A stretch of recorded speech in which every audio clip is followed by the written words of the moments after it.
আসসালামু আলাইকুম রহমতুল্লাহি ওয়া বারাকাতুহু। আশা করি আপনারা সবাই ভালো আছেন। আমি খুবই গুরুত্বপূর্ণ একটি বিষয় নিয়ে আপনাদের সামনে হাজির হলাম।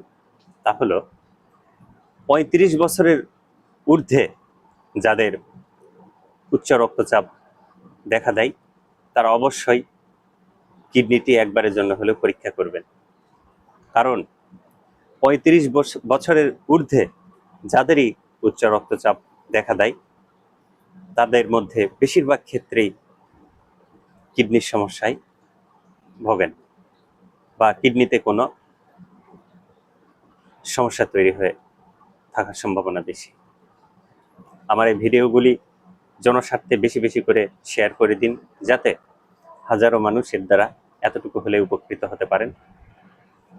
এবং পাশাপাশি আপনাদের কোনো জরুরি পরামর্শ বা মতামত থাকলে কমেন্ট বক্সে লিখে জানান। তো আজকের মতো এখানেই। আগামীতে এ ধরনের আরো নতুন নতুন কোনো টিপস নিয়ে হাজির হব ইনশাআল্লাহ। আসসালামু আলাইকুম রহমতুল্লাহি ওয়া বারাকাতুহু।